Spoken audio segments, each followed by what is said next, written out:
Alright. I'm gonna play this at 2 times speed so we get through it in like 20 minutes. But let's just bang it out really quick. This is gonna be a banger. This is what Chief Keef was dropping in 2014. Some bangers. Alright, we boofing. Alright, let's do this. I think we'll be able to hear it correctly. Yes, we will. Okay, let's do this. Antidepressants? Sure, antidepressants. I love antidepressants. I haven't been on them in a while. Antidepressants, what's up? Hey, how's it going? It's doing great. Can you turn your mic volume up? Can you hear me better now? Yeah, I can. Sorry. No problem. What's up? So a friend of mine is a close fan of yours and brought me in to talk to you about some of the conversations that we've been having recently, and he's trying to get me to convert myself to historical material. I think historical materialism is completely pseudoscientific. It's functionalist and extremely problematic. And as a base neolib, if I'm able to transition to being a market socialist or even something further than that, I'll need to have myself be comfortable enough with historical materialism or perhaps even the labor theory of value for me to make that transition properly. Does that make sense or no? Yeah, sure. I'm down to have all those conversations. So why do you believe in historical materialism? Yeah, so, okay, hold up. I'm gonna a little bit. Is that Camus that you have as your... Yeah, it is. Okay, all right, I see. I'm looking at you. Yeah, okay. So I want it to be known that I'm a postmodernist. I don't believe that there's any one ideological or historical framework that can succinctly describe the entirety of the human experience, and to say so is incredibly reductive. However, some frameworks do have very strong descriptive... Alright, I'm gonna skip the part about historical materialism because I honestly don't have time. And if he's just gonna... ...willing to open up and use multiple frameworks to understand history. Right, so two things on that. One is, if it is the case that you don't necessarily use historical materialism to define the function of all things within, like, say, a superstructure in society, and you're also not using theory. I also think it's really bad that socialists use it too, because they're do that. Okay, here we go. Then you actually can't. No, okay, sorry. No. Racialism is, you know this. The reason why he and I have been having extensive conversations is one, I think the labor theory of value is equivalent to astrology. Like, it was debunked and removed from the economics discipline some 200 years ago, and even let alone like people like us neolibs using this term, using labor theory of value is bad because we don't use subjective value theory. I also think it's really bad that socialists use it too, because there is actually maybe some plausible arguments to be made by socialists against like the relationship between labor and capital using a marginalist approach. But you're handicapping yourself, you're kneecapping yourself, and I don't know why you're doing it, other than the fact that there's some reference to Marx for some reason. Wait, well, Marx didn't refer to his own theory of value as the labor theory of value. The labor theory of value existed before. He appropriated it from Smith and Ricardo. Yeah, exactly. Yeah, but I don't know what you mean by debunked. It's a philosophical argument, not a economic one. The juxtaposition is this fundamentally: the traditional way of assessing the value of a commodity in a market economy is how much will a person pay for it? What is it worth framed through its price point? You know, you meet your supply-demand curve, great. And a lot of people will make philosophical, prescriptive judgments on that. You know, like for example, if you produce, as an artist, I can attest to this. If you produce a piece of art, let's say a video game or like a little short film, I don't know, something, and people don't buy it, some people would argue, well, hey, nobody liked it. Like, this hasn't done well. It must not be worth that much. Whereas in labor theory of value, you know, it's more of an argument that no, the worth of anything, of a service, commodity, is more a product of that which was put into it, the labor of the worker. But this. No. So let's talk about Rembrandt paintings, because Rembrandt paintings is a big part of the arguments against the labor theory of value. Rembrandt paintings. So Rembrandt paintings, what are those types of violins? Stradivarius violins. Objects like these will not. Objects like these, the original socially necessary labor time that went into these objects does not determine what their exchange value is going to be. Because these items are not freely reproducible goods.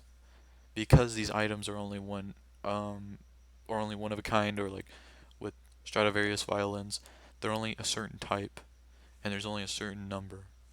So what the labor theory of value applies to is a set of productive goods that are unrestricted. And it's really measuring out the average quantities of unskilled labor time that it takes. And in Capital Volume 1,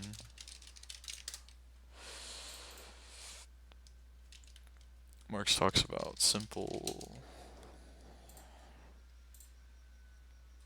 labor. It is the expenditure of simple labor power of the labor power which on average is apart from any social development and exists in the organism of every individual. So, and then he says, for simplicity's sake, we shall henceforth account for every kind of labor to be unskilled. So the labor theory of value says that a commodity will have value, and value is the socially necessary, unskilled quantities of human labor time objectified in a commodity. Now, that's not all value is. That's not all what value theory has to say. There's also constant capital.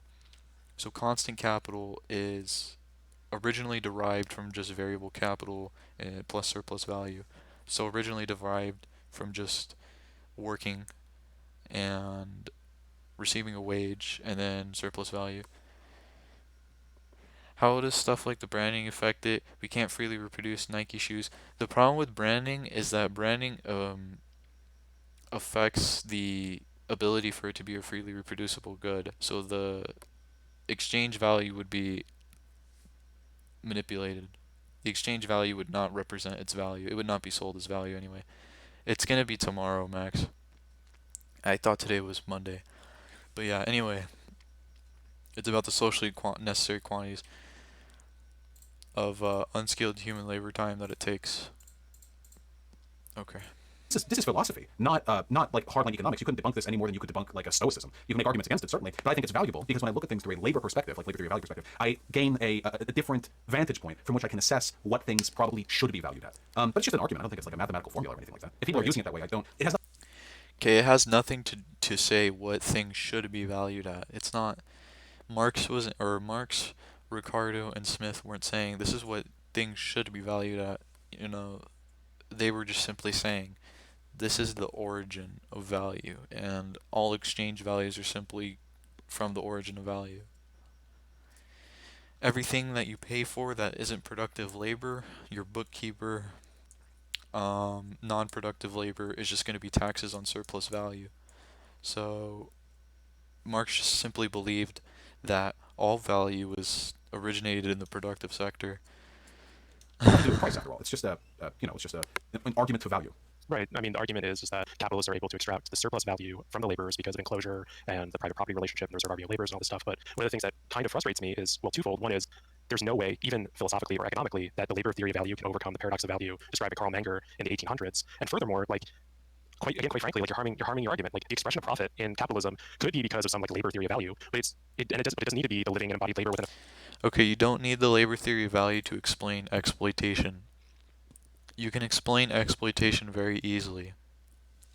If you produce, does that make the solution to the falling rate of profits brand monopolies? Um, no, because eventually you would still have 100% constant capital, which is pretty much the idea of the falling rate of profit. The falling rate of profit says that as variable capital is replaced by constant capital, you'll have 100% variable capital or constant capital, and with 100% constant capital, you can't exploit. Constant capital doesn't produce value, so therefore you can't get surplus value out of constant capital. Um, so that's basically what the falling rate of profit says. It's like relative surplus value.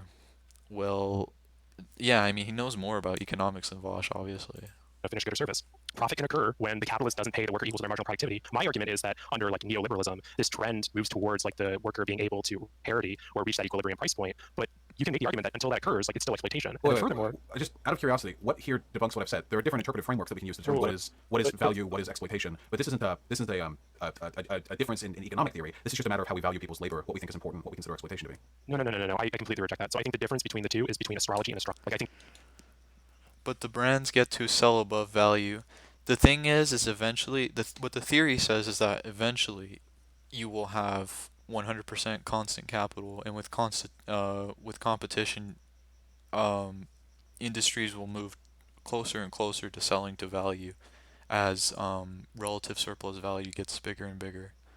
Um, or rather, as constant capital gets more developed and variable capital begins to be faded out.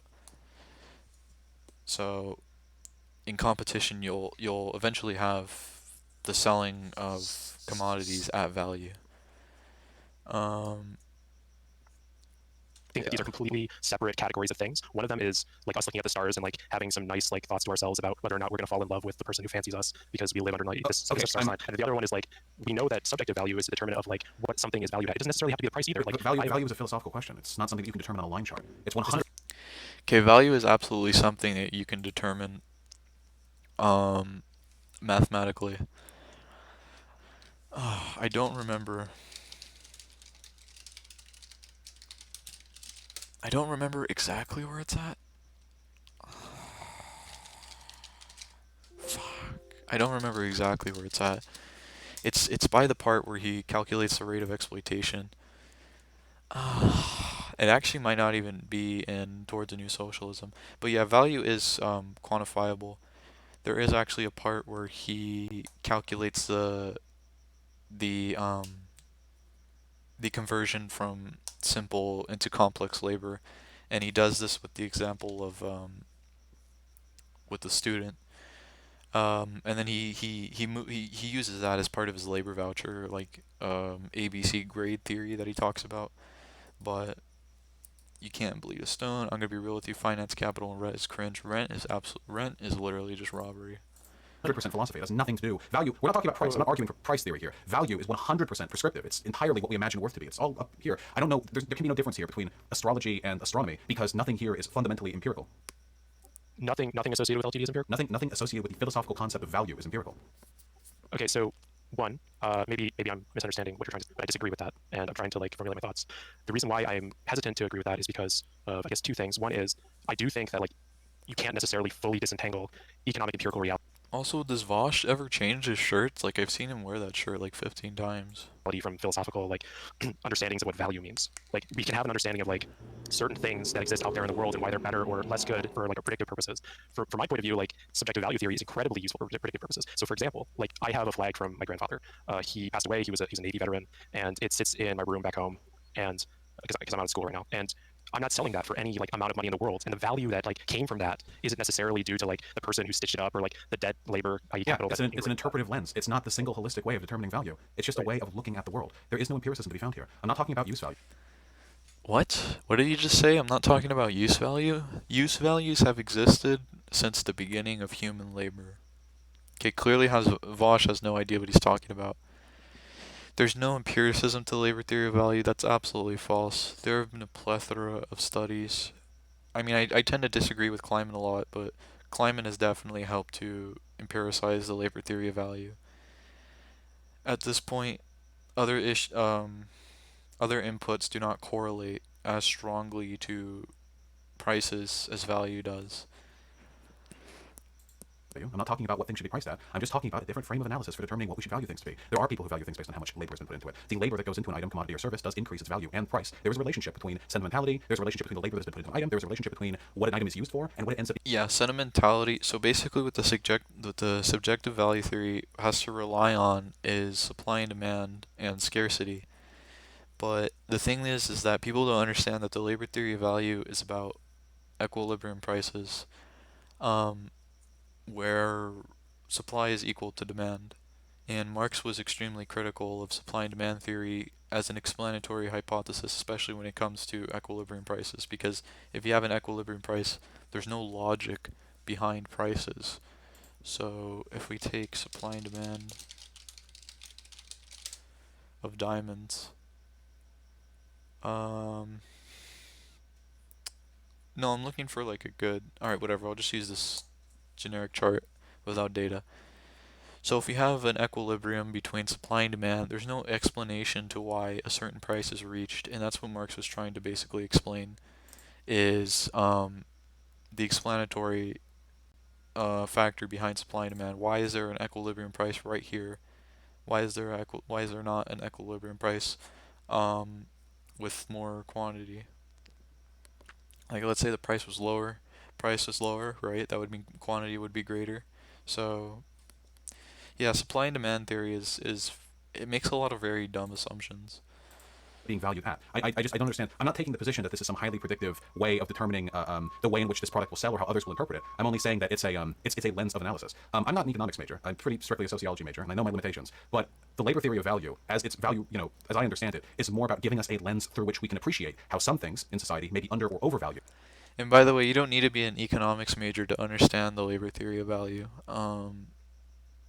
In order to actually prove the labor theory of value, you have to have um, a pretty good understanding of mathematics, but you don't have to be an economist.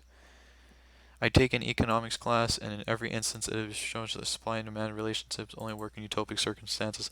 Yeah, the falling back on supply and demand is ridiculous. I mean, supply and demand tries everything. Like they try to include externalities, they try to include taxes, but the assumptions that supply and demand makes are very utopic.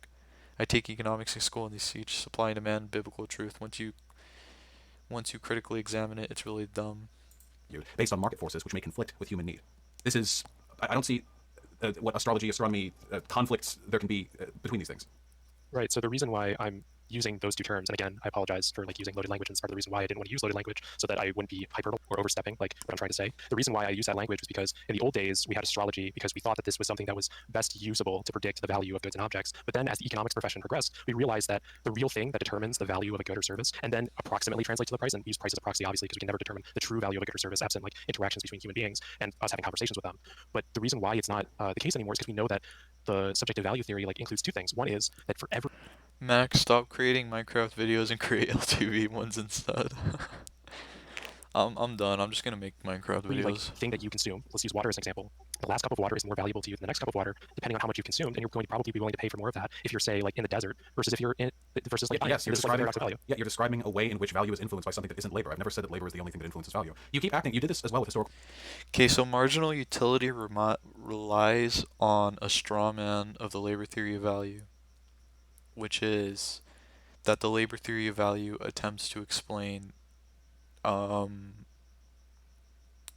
attempts to explain what supply and demand explains. The labor theory of value has supply and demand held equal, so marginal utility wouldn't make sense with supply and demand because the only reason why a diamond would be greater in more quantity is because ever address Vaush's ear tumor, or is that too low for him? He has yeah, I don't know. I thought it was like stretcher earrings or something. I guess he has like a ear tumor. I don't know. I noticed it, but I thought he had like stretcher earrings or something. Materialism. I say that it is a lens through which we can interpret an aspect of our world, and then you act as though it's not valid because there are ways in which there are other theories which are more applicable to it. I'm not entirely sure. To me, the utility of the labor theory of value is caught entirely up in the value that we can derive from understanding the relationship it sort of highlights between labor and value. It has nothing to do. The labor theory of value would still be valuable to me if it was only prescriptive, or if it's only a good descriptor of something's value, a quarter of the time. Huh. I love this. I love this comment. Just pull an ML in to debate the economic part. Laughing. I mean, even his own chat is roasting him. Could you ever go over or reference something critical of supply and demand? I mean, yeah, I could. I could debate. I could like show what Marx said. Like Marx was very critical of supply and demand in Volume One. There are also a lot of other critiques of supply and demand from non-Marxist sources, but supply and demand is definitely not what explains why one equilibrium price is higher than another. Are we boofing? 1% of the time. 1% of the time. It's not about which theory of value has the greatest overall predictability. It's just that each one of them, in tandem, has value that the other ones don't. There are many ways. Yeah, I'm actually very happy with the comments here. Someone get in VC to correct Vaush on LTV after this guy, please. Yeah, I mean, I'm happy that people are saying that Vaush is wrong about this. Oops. In which labor influences the value of things. People are more willing to pay for shit that's been handmade somewhere in Thailand than they are for something that's been made in a factory in China. There are many ways in which the perceived value of something increases depending on how much time and effort somebody put into it. This is just a fact of the matter. And while that is not the only determinant of whether or not something is valuable, it is a determinant, and thus it, as an interpretive theory, has value. Now, this would be like me saying that symbolic interactionism theory is useless to us because it doesn't adequately describe the formation of the Yeah, Cockshot has absolutely excellent videos on supply and demand. Cockshot's channel is just like a massive repertoire of amazing stuff.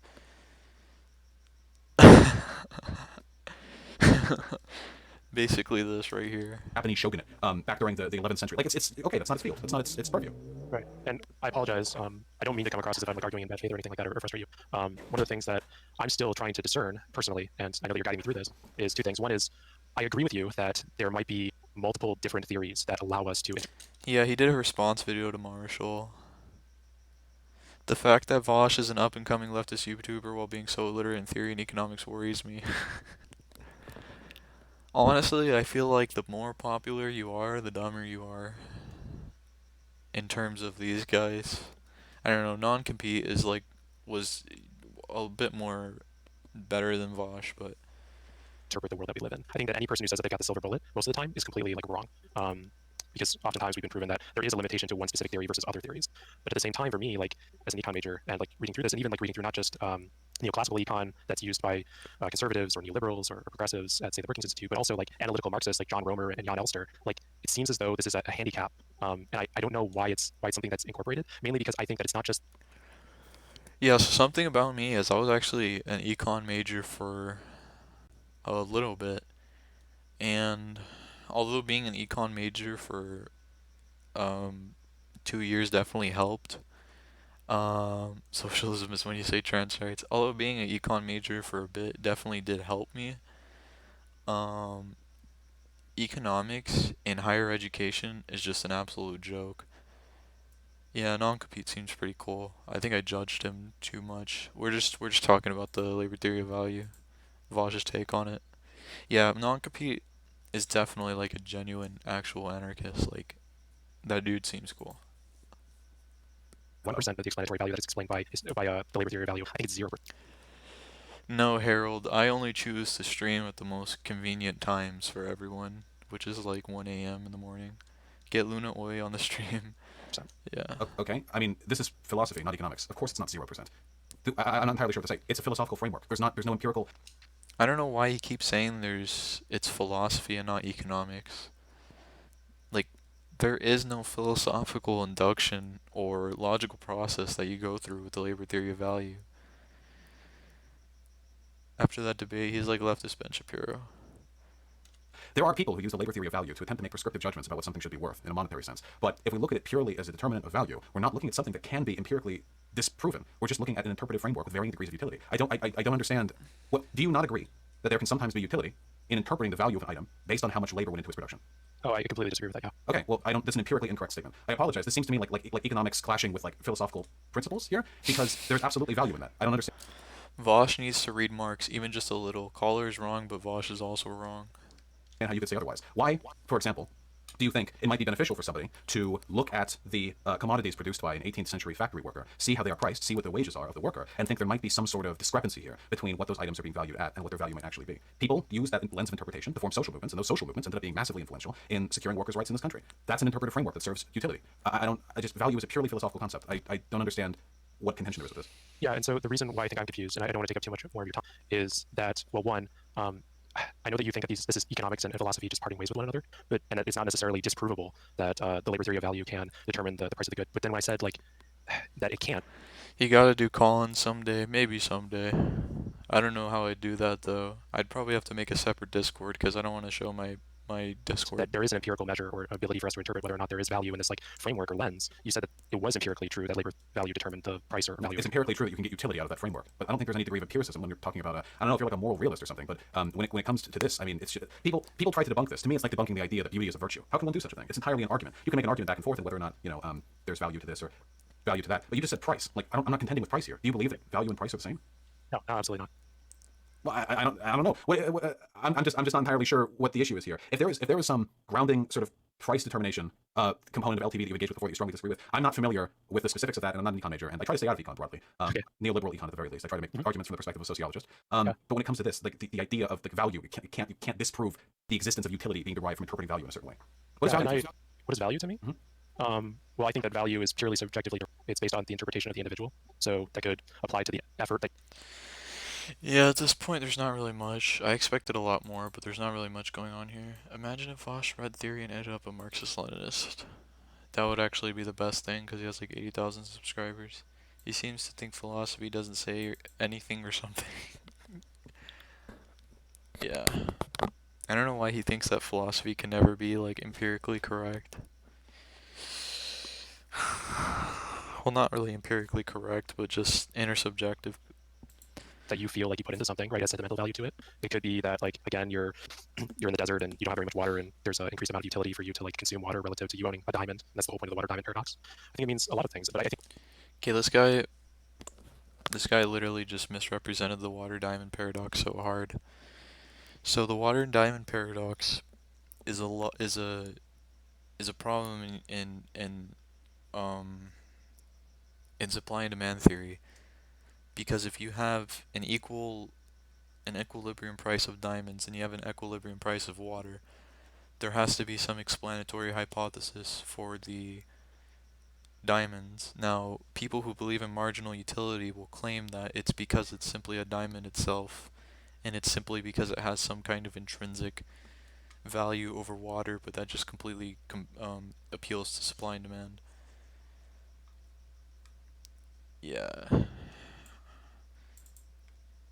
I think at the end of the day, it has nothing to do with like the labor imparted in the good. I think it's the subjective value of the individual consuming it or interacting with it. Yeah, because again, this is a prescriptive argument. Again, you're equating use value to all forms of value. Just because how valuable something is to a given person is something that we can approximate quantifying, which we can't, by the way. It's subjective and interdeterminate, and there are so many individual variables between what may lead a person to value something that it's impossible to like quantify from a distance. This would be like a case-by-case thing. But that's just use value. What about broad value? Is value the same thing as utility? What about people whose use value of an item increases if more labor has been put into the production of that item, as is the case with many artisanal handmade goods? Use value does not increase or decrease. Use value is use value. Marx wasn't a psychologist. He didn't care. He didn't quantify use value. Like these are just questions that can't be empirically determined. Right.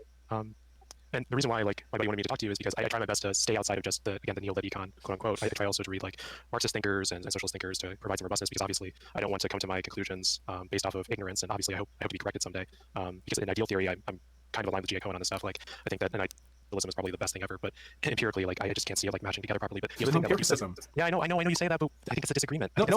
That's fact. Value is not empirically determinable. You can make arguments that use value may correspond to certain things, but there are other types of value is prescriptive. It's not. You could say if you can make the argument that like a Fabergé egg, which is loved by no one, would sell for nothing, and nobody cares for it, is infinitely valuable for reasons that are only. Yeah, Vaush definitely doesn't know what use value is, or I think he only knows like a very. Use value is the physical body in which value is transferred in value theory. That's primarily what a use value is in value theory. It's the physical, and the object which has objectified human labor power. But there can be use values without objectified human labor power. Use value is obviously what's useful, but in value theory, when you're trading two objects of value for equivalent socially necessary labor time, a use value just becomes its value, and it's literally just like a physical embodiment of value. If Vaush went Marxist-Leninist, he'd scare off a lot of his liberal fans. Yeah, I mean, Marx just read too much, so these people they're afraid of reading. Viable for your interpretive framework. Use value is ephemeral in and of itself, but it's not the entirety of value. Value is a whole monster of a concept, and the idea of value, long before labor theory, has been bandied about by philosophers for literally millennia. What makes something valuable?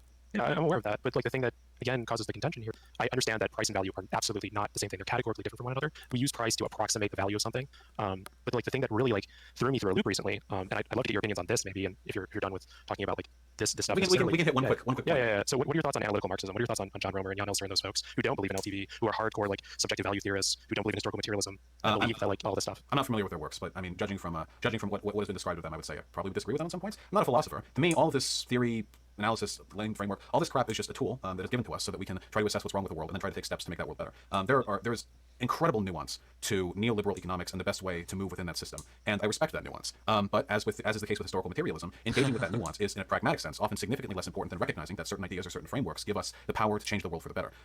And like for me, I'll say this sort of as a closer: if we talk about the utility of a theory, what's your theory of value? Give me a phrase or a term, if you would. Oh, it's the subjective value theory. It's marginalism. If subjective value theory was more predictive than the labor theory of value, but the labor theory of value was the frame of the lens, the framework that allowed for more revolutionary action to improve the world, I would argue the labor theory of value is much better the theory, because it is not descriptiveness I'm looking for, but utility. And utility is something that cannot be found in the marginal arguments for one form of interpreting price or value being set slightly.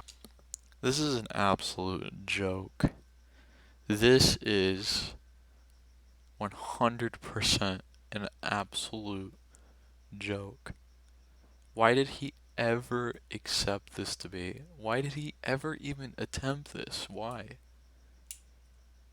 I don't really believe he's the commulator, because I think there's a lot better commulators out there. Who do you think would make a good opponent to debate Vaush? I don't know. Unruh would be a good opponent. Maupin would absolutely annihilate Vaush, but I don't agree with his dangism.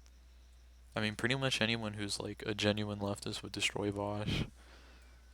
higher than others. It's about recognizing what encourages people to change the world and moving forward in that direction. I wouldn't disagree, by the way, with the predictiveness of anything you believe in, so long as it is in fact predictive. In fact, I revel in the knowledge that there have been centuries of liberal economic thinkers who have provided us such fascinating ways of understanding the world. But of course, it is not just understanding the world that is important. Yeah, no, I agree. I can agree with that. I think that's one of the key disagreements between the two of us. Is I think that for you, a lot of these theories do give a lot of utility to promote the causes that you care deeply about, and I think we probably agree on more. Oh, this is his. This is his channel. Oh, this is his channel. Okay, this is the guy. I'm gonna leave a comment. Oh, should I have to sign in? I'm not gonna sign in on stream, but These days, what keeps the viewers hanging around the idea that beauty is a virtue? How can one do such a thing? It's entirely an argument. yeah, okay. Yeah, no, I'm done. I can't do this anymore. Vaush literally just has zero idea what he's talking about. Alright, that's it for me. I mean, I feel like I've boofed enough tonight. Hey guys, today we're back with another tip, and today we are going to go with the boof stroke. I think I've boof stroked enough tonight. Thank you guys for coming out and watching me. Sorry the first hour was like completely nothing, but yeah, I'm gonna delete the other stream because it was literally just nothing, but I'm gonna definitely keep this one because this one's good. So yeah. Thank you guys for coming out. See you guys.